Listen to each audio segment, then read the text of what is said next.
కేసీఆర్కి బద్ద శత్రువులుగా వ్యవహరిస్తున్న వాళ్ళు, కేసీఆర్ క్యారెక్టర్ను అసాసినేట్ చేయాలని చెప్పి దశాబ్దాలుగా ప్రయత్నం చేస్తున్న వాళ్ళు, బీఆర్ఎస్ ఖతం చేయాలని చెప్పి ఆలోచిస్తున్న వాళ్ళు, ప్రయత్నం చేస్తున్న వాళ్ళు, దాంట్లో ముందరగా ఉన్న రేవంత్ రెడ్డి, రాధాకృష్ణలు నా గురించి ఏం మాట్లాడినరో, ఏం రాసినరో అవే మాటల్ని మళ్ళీ వెళ్ళవేసే ప్రయత్నం చేసినందుకు ఆమెకు నా సానుభూతిని తెలియజేస్తాము.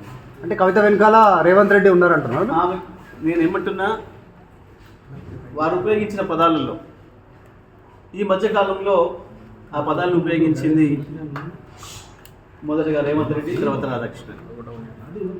అదే పదాలని ఇవాళ మీరు వారి మాటల్లో చూశారు, మీకు స్పష్టంగా కనబడుతుంది. కేసీఆర్ శత్రువుల చేతుల్లో వాళ్ళు మాట్లాడుతున్న ఆయుధాలని, వాళ్ళు మాట్లాడుతున్న మాటల్ని తాను తీసుకుంటున్నందుకు, తను వల్లవేస్తున్నందుకు, అవి వాడుతున్నందుకు నేను ఆమెకు సానుభూతి తెలియజేస్తాను. నల్గొండ జిల్లాలో పార్టీ నాశనం అయ్యారు. నల్గొండ జిల్లాలో పార్టీ నాశనం చేశారు. ఓకే, నల్లగొండ జిల్లాకు సంబంధించి 25 సంవత్సరాల కాలంలో జరిగిన ఉద్యమాలన్నిటికీ, వచ్చిన విజయాలన్నిటికీ నాదే బాధ్యత, నేనే కారకుడిని అని కనుక వారు భావిస్తే ఈసారి జరిగిన ఓటమికి కూడా నేనే బాధ్యత వహిస్తా. నాకేం భయం లేదు. తప్పకుండా గెలుపు మాత్రమే నాది, ఓటమి నాది కాదని పారిపోయేవాడిని కాదు నేను. గెలుపుకు నేనే బాధ్యత అయినప్పుడు ఓటమి కూడా నేనే బాధ్యతని, ఓటమికి నేనే బాధ్యత అయినప్పుడు గెలుపు కూడా నేనే బాధ్యతని. 2001 నుంచి ఇప్పటి వరకు జరిగిన నల్గొండ జిల్లాలో జరిగిన ఉద్యమాలన్నిటికీ, గెలుపడంలన్నిటికీ నేను బాధ్యత, నాకేం సందేహం లేదు. నేను ఒక్కరిని మాత్రమే కాదు, తప్పకుండా పార్టీ అనేది గొప్పది, పార్టీ అనేది పెద్దది. మన గెలుపోవడంలకు అన్నిటికీ పార్టీ ఉంటుందబ్బా. మన వ్యక్తులుగా ఏదో చేస్తామని అనుకుంటే అది వాళ్ళ భ్రమ. కొంతమంది తమకు తాము ఎక్కువ ఊహించుకొని ఏదేదో అయిపోతారు. కానీ నేను అట్లా అయిపోయింది కాదు. నేను పార్టీ సైనికుడిని, పార్టీలో క్రమశిక్షణ గల సైనికుల్ని 25 ఏళ్ళుగా. ఆ విషయం కేసీఆర్ గారే ఎన్నో సందర్భాల్లో చెప్పారు, మీ అందరికి సాక్షి. ఇప్పుడు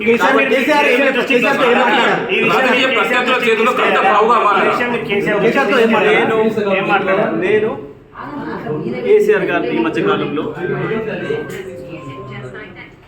దాదాపు ఒక 50 సార్లు కలిసిన, 15-20 రోజులు పూర్తి కాలం గడిపిన. ఏ ఒక్క క్షణం కూడా మా మధ్యన ఈ చర్చ రాలి, ఈ ప్రస్తావన రాలి. నేను అదే విషయాన్ని మీడియా మిత్రులు అడిగినప్పుడు చెప్పిన, ఒక సెకండ్ కూడా మా మధ్యన ఈ చర్చలు రాలేదు. అందుకే మీరు ఆమె గురించి ఏమడిగినా వృధా తప్ప ఇంకోటి కాదు. నిమిషం సమయం కూడా మేము దాని గురించి కేటాయించలేదు. నిమిషం సమయం కూడా వృధా అనే మాట చెప్పిన తప్ప నేను ఇంకోటి చెప్పలేదు. కేసీఆర్ దగ్గర నేను ఏం మాట్లాడిను అది రాలేదు కాబట్టి చెప్పిన. నేను దాంట్లో ఏం పెద్ద ఆశ్చర్యమేం లేదు, దాంట్లో మాట్లాడకూడదు లేదు, లేకపోతే అన్పార్లమెంటరీ లేదు, ఇంకొకటి లేదు. కేసీఆర్ గారి గురించి, కేసీఆర్ దగ్గర మేమేం మాట్లాడినాం అదే చెప్పాం. బనకచెర్ల గురించి మాట్లాడినాం, కాళేశ్వరం నీళ్ళ గురించి మాట్లాడినాం, ఎరువుల గురించి మాట్లాడినాం, దెబ్బతింటున్న వ్యవసాయ రంగం గురించి మాట్లాడినాం, ఎట్లా కాపాడుకోవాలి నీళ్లను, గోదావరిని, బనకచెర్ల విషయంలో ఎట్లా ముందుకు పోవాలి, ఏ రకంగా దాన్ని ఆపాలి, ప్రజా ఉద్యమాల పట్ల ఎట్లా నిర్మాణం చేయాలి, కోర్టుల ద్వారా ఎట్లా ఆపాలి, ఈ తపన తప్ప మాకు ఈ ప్రయత్నం తప్ప కేసీఆర్ గారి దగ్గర ఇంకా ఏ చర్చ రాలేదు. కాబట్టి నేను ఇక్కడ ఒక 2 సందర్భాల్లో అడిగినప్పుడు అదే మాట చెప్పిన. నేను ఇప్పుడు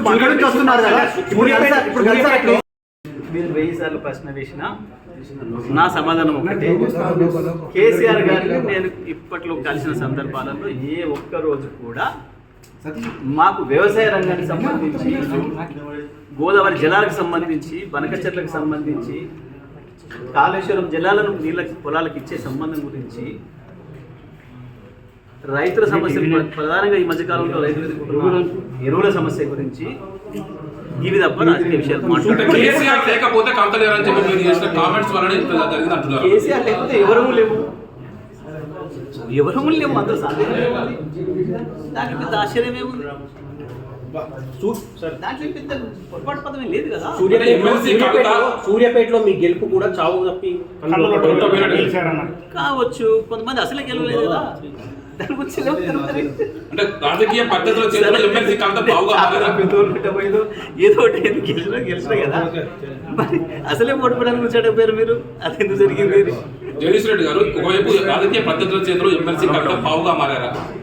నేనేమంటున్నా, నేను చాలా క్లియర్గా చెప్పిన, నా ట్వీట్లోనే చెప్పిన, వాస్తవం ఇంట్లో శ్రమ